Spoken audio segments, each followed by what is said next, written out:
আসসালামু আলাইকুম দোস্ত। তো আমি এসেছিলাম কোরআন শিখতে। এসে দেখছি আমার কোনো সাথী নাই। কোথায় গিয়েছে সব? সব গিয়েছে মোবাইল কিনতে, যেটা ধ্বংস করবে এই আমাদেরকে দিন শিক্ষা থেকে দূরে সরিয়ে দেবে সেই জিনিস কিনতে গিয়েছে। আর যেটা আমাদের কাজে লাগবে, মরার পর আমাদেরকে বাঁচাবে, আমাদের আসল ঠিকানা যেটা কবর, সেখানে আমাদেরকে রক্ষা করবে, তার নাম হচ্ছে কোরআন। তো এই কোরআনকে ভুলে গেছে মানুষ, আর দিন দুনিয়া লাইনে চলে গেছে, যেটার মধ্যে কোনো কামিয়াবি নাই, যেটার মধ্যে শুধু ধ্বংসের পথ আছে, আর উন্নতির পথ কিছুই নাই। উন্নতি বলতে এই দুনিয়ার উন্নতি হবে, কিন্তু ওই দুনিয়ার কিছুই উন্নতি নাই। যাতে এতই কি বলবো, মোবাইল হচ্ছে বহুত খারাপ জিনিস। তার সত্ত্বেও একজন মোবাইল কিনতে যাওয়ার উদ্দেশ্যে চারজন আসেনি আজকে মসজিদ। আমি একা এসেছি।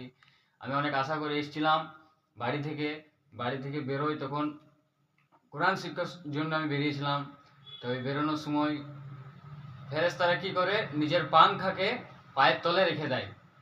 তো পায়ের তলে রেখে দেয়, আর পশু পাখি মাছ সবাই মাগফিরাত করে আমার জন্য।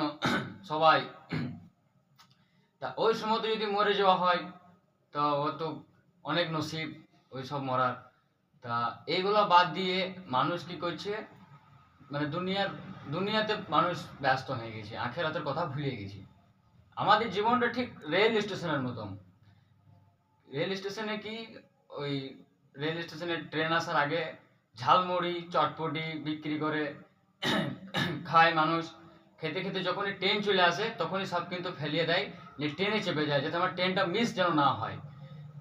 ট্রেনে চেপে যাওয়ার পর তখন ট্রেনে চলে যেতে হবে। সেরকম আমার দেখিন একবার আমাদের জীবনে একবার ওরকম আসবে, সেটা হচ্ছে ওই ট্রেনটা আসবে ইসরায়েলের ট্রেন। যে ট্রেন আজরাইলের ট্রেন, ওই ট্রেনটা কিন্তু আসবে গ্যারেন্টি 100%, একবার আল্লাহর কসম, ওই ট্রেনটা আসবেই সবারই।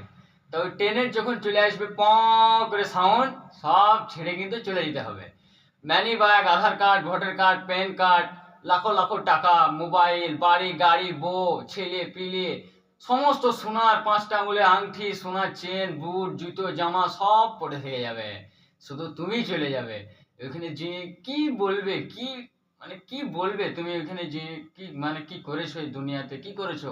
ভালো গাড়িতে ঘুরেছো, ভালো মোটর সাইকেলে ঘুরেছো, এরোপ্লেনে চেপেছো, মাটিতে পা দাওনি, জর্ডান কোম্পানির বুট পরেছো, জর্ডান কোম্পানির জামা পরেছো, আর এই পাঞ্জাবি টুপিকে ভাল লাগতো না, ঘৃণা করতে, দাড়ি বড় ভাল লাগতো না, ঘৃণা করতে, এই দাড়ি হ্যাঁ স্টাইল একবারে লেভেল করে থুতে, এই ভালো ভালো ভালো হেয়ার কাট করতে, দামি দামি হেয়ার কাট, যেন মেয়েদের পছন্দ হয় এরকম, ওইসব কিচ্ছু চলবে না আমার ভাইজান। ওই দুনিয়াতে শুধু ইলম চাই। এই দুনিয়াতে যা করবে সেটাই ওই দুনিয়াতে ফল পাবে। যেরকম কি কোরআন আছে, নামাজ আছে, রোজা আছে, নবীজির সুন্নত তারিখের সব কিছু করতে হবে, খাওয়া দাওয়া থেকে আরম্ভ করে ঘোরাফেরা, নামাজ পড়া, আল্লাহ কাজ করা, সমস্ত কিছু করতে হবে। তাই এগুলো করতে গেলে আমাদেরকে এই দুনিয়ার লাইনটাকে ভুলে যেতে হবে। কেন এটা আমাদের ক্ষণস্থায়ী, এটা ক্ষণস্থায়ী জিন্দিগি। চিরস্থায়ী জিন্দিগি তো আমাদের ওইটো। এটা তো 50, 60, 70, 80, 90, 100 বছর, 200 বছর ধরলাম আমি, কিন্তু আমাদের এখনো জিন্দিগি আছে ওইটো। ওইখানে কি আমরা অনন্ত অনন্ত কাল পুড়তে চাই? ওই আগুন, ওই আগুন যে একখানিক ডিএসএলআর হাতে যদি লেগে যায় খানিক আগুন, তাই হাত জ্বলে আগুন জ্বলা হয়, কত রকমের ব্যান্ডেজ, কত রকমের মহলম লাগাইতে হয়। আর ওই দুনিয়াতে কোনো ডাক্তার, কোনো ব্যান্ডেজ, কোনো মহলম কিচ্ছু থাকবে না। থাকবে কি, যদি এতটুকু একটা সর্ষে পরিমাণ ইমান থাকে, তা ওইটাতেই তোমার সব ঠিক করে দিবে একবারে। ওই ইথা থেকে নিয়ে একবারে জান্নাতে যখন দিবে আল্লাহ, ও কঠিন কুদরত। তা আল্লাহ কাদের জন্য বানাইছে? আমাদের জন্য তো বানাইছে। তাহলে আমরা কি করব? আল্লাহর কাজ করব, নবীজির সুন্নত তরিকায় চলবো আমরা। তো এই দিন শিক্ষা খুবই ইম্পর্টেন্ট আমাদের জন্য, আমাদের আখিরাতকে ভালো করার জন্য।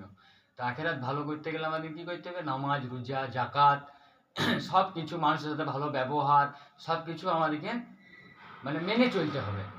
নিজে বহুত টাকা ঘুরে গরিব দিকে মানুষ মনে করবো না।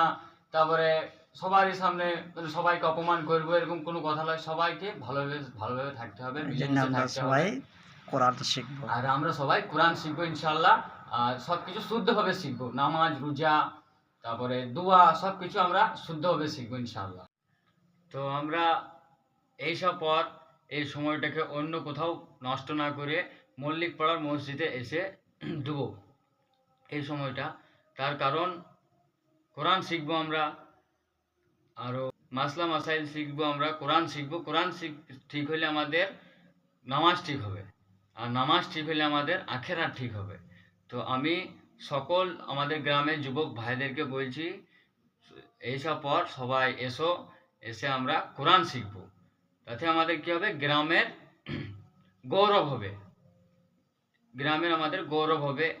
আর হয়ে সবাই লাইক কমেন্ট শেয়ার ফলো করে দাও।